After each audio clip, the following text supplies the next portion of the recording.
Hello friends, welcome to yummy recipes ஏபலின். உங்களுக்கு chocolate பிடிக்கும் அப்படின்னா இன்றைக்கி செய்ய போகிற இந்த ரெசிபியும் உங்களுக்கு பிடிக்கும். நார்மலாக கடைகளில் கிடைக்கக்கூடிய நட்ஸ் அண்ட் டார்க் சாக்லேட் வச்சு இந்த ப்ரௌனியை நம்ம பண்ண போகிறோம். அதுவும் நம்ம ஹெல்த்தியாக கோதுமை மாவில் பண்ண போகிறோம். வேறு எந்த விதமான எசன்ஸ் எதுவுமே சேர்க்க போகிறது கிடையாது. இன்னொன்று நம்ம பேக்கிங் பவுடர், பேக்கிங் சோடா எதுவுமே நம்ம சேர்க்காம நல்ல ஒரு கிரிங்கிள் டாப்போட ப்ரௌனி செய்ய போகிறோம். அதை எப்படி செய்கிறதுன்னு பார்த்துடலாம். இப்போ இதனோட அளவுகள் எல்லாமே நான் கிராம் கணக்கில் சொல்கிறேன். ஏன்னா கப் கணக்கில் சொன்னோம் அப்படின்னா கூடி குறைய வாய்ப்பு இருக்குது. அதனால நல்லா மெஷர் பண்ணியே நம்ம சேர்த்துக்கலாம். முதல்ல 90 கிராம் அளவுக்கு நான் பட்டர் எடுத்து வச்சுருக்கேன்.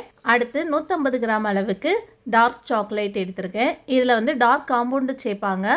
நான் இன்றைக்கி நார்மலாக கடையில் இருக்கிற அந்த டார்க் சாக்லேட் தான் வாங்கியிருக்கேன். இது நட்ஸ் எல்லாமே சேர்ந்தது. இது கொஞ்சம் நம்ம கட் பண்ணி சேர்த்தோம் அப்படின்னா நல்லா மெல்ட் ஆகிறது ஈஸியாக நம்மளுக்கு மெல்ட் ஆகி வந்துடும்.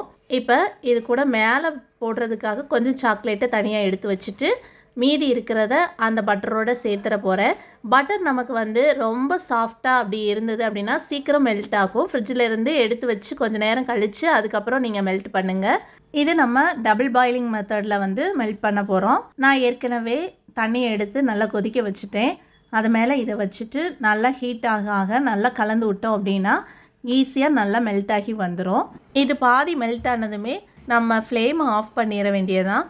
ஏன்னா அது அந்த ஹீட்லேயே மீதி இருக்கிறது மெல்ட் ஆகிரும். சீக்கிரம் சூடும் ஆறும். நல்லா ஆறின பிறகு தான் நீங்கள் செய்ய ஆரம்பிக்கணும். லைட்டாக சூடு இருக்கும்போதே நீங்கள் சர்க்கரையை நீங்கள் சேர்த்துடலாம். ஏன்னா அந்த இளஞ்சூட்டில் இருக்கும்போது சர்க்கரை சீக்கிரமாக மெல்ட் ஆகும். நான் இன்றைக்கி 150 கிராம் அளவுக்கு ப்ரௌன் சுகர் எடுத்திருக்கேன்.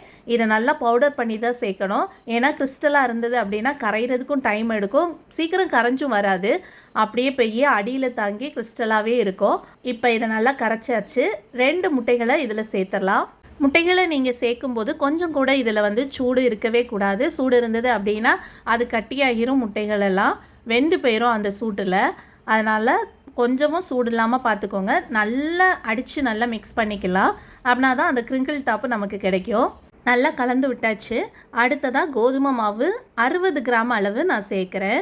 இதுக்கு பதிலாக நீங்கள் மைதா மாவு கூட சேர்க்கலாம். நம்ம குழந்தைங்களுக்கு கொடுக்கும்போது நல்லா ஹெல்த்தியாக கொடுக்கணும் அப்படின்னு தான் நினைப்போம்.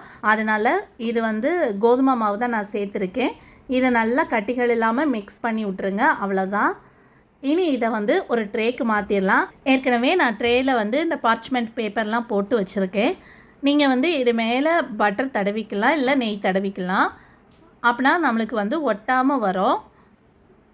இதை அப்படியே எல்லாத்தையுமே ஊற்றிட்டு நல்லா கொஞ்சம் தட்டி விட்டுக்கணும். அப்படின்னா தான் எல்லா இடங்கள்லேயும் இது சரிசமமாக பரவி இருக்கும்.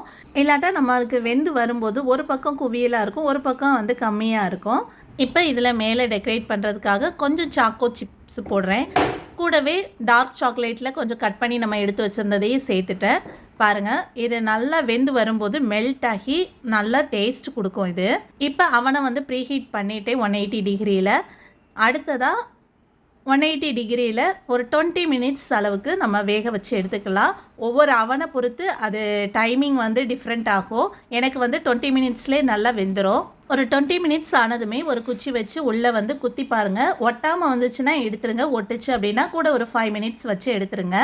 இப்போ அவன்லேருந்து எடுத்து நல்லா ஆற வச்சுட்டேன். ஆறின பிறகு தான் நம்ம இதை பீஸ் போட முடியும். ஆறாமல் போட்டுட்டிங்க அப்படின்னா நல்லா வராது, ஒட்டிக்கிட்டு இருக்கும். நல்லா இப்போ கூலாகிடுச்சு. சின்ன சின்ன துண்டுகளாக நமக்கு தேவையானபடி நம்ம கட் பண்ணி எடுத்துக்கலாம். நீங்கள் ஒருவேளை இதை சேல் பண்ணுறீங்க அப்படின்னா இந்த ஓரங்கள்லாம் கண்டிப்பாக நீங்கள் கட் பண்ணி எடுத்துகிட்டு தான் நீங்கள் பீஸ் போடணும். இல்லாட்டி பார்க்குறதுக்கு நல்லா இருக்காது. இப்போ பாருங்கள், நம்மளோட ப்ரௌனி சூப்பராக குக்காகி வந்திருக்கு. பார்த்தாலே உங்களுக்கு தெரியும். சாக்லேட்லாம் அழகாக மெல்ட் ஆகி இருக்குது பாருங்கள். இது அப்படியே நம்ம சாப்பிடும்போது அந்த மெல்ட் ஆகியிருக்க அந்த சாக்லேட்டோட ரொம்பவே டேஸ்ட்டாக இருக்கும். பாருங்கள், கிரிங்கிள் டாப்பும் அழகாக வந்திருக்கு நமக்கு. இந்த மாதிரி இருக்கிறதா பர்ஃபெக்டான நல்ல ஒரு ப்ரௌனியாக இருக்கும். இந்த மாதிரி கிரிங்கிள் டாப் ப்ரௌனியில் வரணும்.